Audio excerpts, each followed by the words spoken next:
12 പ്രപഞ്ച നിയമങ്ങളിൽ രണ്ടാമത്തേതാണ് law of oneness എന്ന് പറയുന്നത്. നമ്മൾ ലോ ഓഫ് അട്രാക്ഷൻ യൂസ് ചെയ്യുന്ന സമയത്ത് നമ്മൾ ഈ 12 പ്രപഞ്ച നിയമങ്ങളെക്കുറിച്ചും വ്യക്തമായിട്ട് തന്നെ മനസ്സിലാക്കാൻ വേണ്ടി ശ്രമിക്കുക.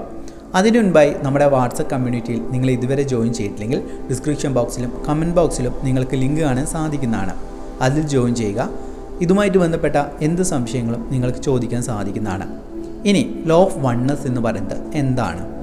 അതായത് ഒന്ന് എന്നുള്ള ഒരു കൺസെപ്റ്റാണ് ഇതിനുള്ളത്.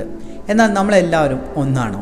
പലപ്പോഴും നമ്മൾ മതത്തിൻ്റെയും ജാതിയുടെയും വംശത്തിൻ്റെയും രാഷ്ട്രത്തിൻ്റെയും പിറകിൽ നമ്മൾ വിവിധ രീതിയിലാണ് നമ്മൾ ജീവിക്കുന്നത്. ഞാൻ ഇന്നതാണ്, നീ അന്നതാണ്, അല്ലെങ്കിൽ ഞാൻ ഇന്ന മതവിശ്വാസിയാണ്, നീ ഈ മതവിശ്വാസിയാണ്, നീ ഈ ജാതിയിൽ വിശ്വസിക്കുന്നു, എൻ്റെ ചിന്താഗതി വ്യത്യാസമാണ്, ഞാൻ സമ്പന്നനാണ്, നീ ദരിദ്രനാണ്. ഈ രീതിയിലുള്ള ചിന്താഗതിയാണ് നമ്മൾ വെച്ച് പുലർത്തുന്നതെങ്കിൽ ഒരിക്കലും തന്നെ നിങ്ങൾ ലോ ഓഫ് അട്രാക്ഷൻ നിങ്ങൾക്ക് വർക്ക് ചെയ്യില്ല. കാരണം പല രീതിയിലും അല്ലെങ്കിൽ പല മതങ്ങളിലും നമുക്ക് പറഞ്ഞു തരുന്ന കാര്യമുണ്ട്, എല്ലാവരും ഒന്നാണ്, അല്ലെങ്കിൽ ഒരു ശക്തിയിൽ നിന്നാണ് നമ്മളെല്ലാവരും ഉണ്ടായത് എന്നുള്ളത്. ഇത് നിങ്ങൾ ഹിന്ദു മതവിശ്വാസിയാവട്ടെ, ഇസ്ലാം ആവട്ടെ, ക്രിസ്ത്യാനിറ്റി ആവട്ടെ, ബുദ്ധിസം ആവട്ടെ, എല്ലാ മതങ്ങളിലും പറയുന്ന ഒരു കാര്യമുണ്ട്. അതായത് എല്ലാം തന്നെ ഒന്നിൽ നിന്നാണ് വന്നിരിക്കുന്നത്.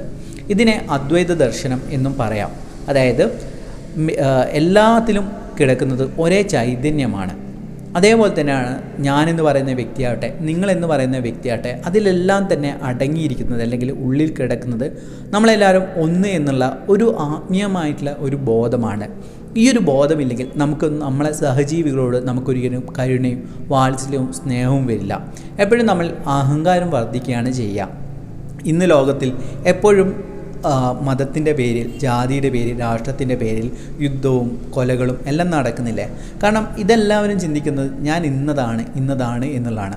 അതായത് എനിക്ക് ജോലിയുണ്ട്, എനിക്ക് ഈ കാര്യങ്ങളെല്ലാം പറയുന്ന സമയത്ത് ഞാൻ എന്ന് പറയുന്ന സമയത്ത് നമ്മളിൽ ഈഗോയാണ് വർദ്ധിക്കുക, അഹങ്കാരം വർദ്ധിക്കുന്നതാണ്. മറിച്ച് നമ്മളെല്ലാവരും ഒന്നാണ്, അല്ലെങ്കിൽ നമ്മളെല്ലാവരും ഒരേ ഒരു ഊർജ്ജത്തിൻ്റെ അല്ലെങ്കിൽ ദൈവത്തിൻ്റെ മക്കളാണ് എന്നുള്ള ചിന്തയാണ് നമുക്ക് വേണ്ടത്. നമ്മുടെ ചുറ്റുമുള്ള എല്ലാവരിലേക്കും നന്മ എത്തിക്കണം, അല്ലെങ്കിൽ സഹാനുഭൂതി വേണം എന്നുള്ള ചിന്ത നമ്മളുടെ വൈബ്രേഷൻ ലെവലിനെ അല്ലെങ്കിൽ നമ്മുടെ ആ ഒരു വണ്ണസിനെ നമുക്ക് കൊണ്ടുവരാൻ സാധിക്കുന്നതാണ്. കാരണം ഈ വണ്ണസിനെ കുറിച്ച് പറയാൻ വേണ്ടിയിട്ട് ഞാനൊരു ഉദാഹരണം എടുക്കാം.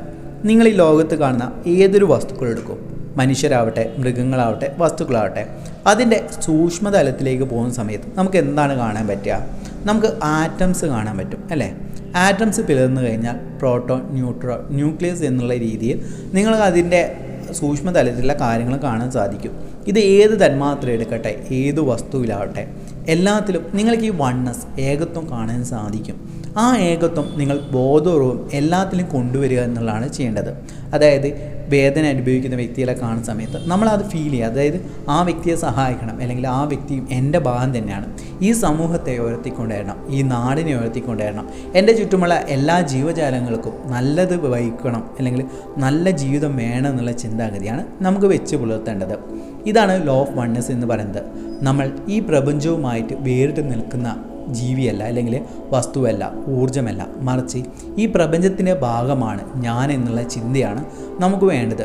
നമ്മൾ മതത്തിൻ്റെയും ജാതിയുടെയും ഉപരിയായിട്ട് നമുക്ക് മനുഷ്യരായി കാണാൻ സാധിക്കും, അല്ലെങ്കിൽ നമ്മളെല്ലാം സഹോദരന്മാരാണ് എന്നുള്ള ചിന്തയാണ് നമുക്ക് വെച്ച് പുലർത്തേണ്ടത്. ഇതിലൂടെ നല്ലൊരു ലോകത്തെ, നല്ലൊരു രാഷ്ട്രത്തെ, നല്ലൊരു വ്യക്തികളെ നമുക്ക് എല്ലാവർക്കും നിർമ്മിക്കാൻ സാധിക്കുന്നതാണ്. ഇതിൻ്റെ അടിസ്ഥാനം എന്ന് പറയുന്നത് സ്നേഹമാണ്. എല്ലാത്തിലും നിറഞ്ഞിരിക്കുന്നതും സ്നേഹമാണ്.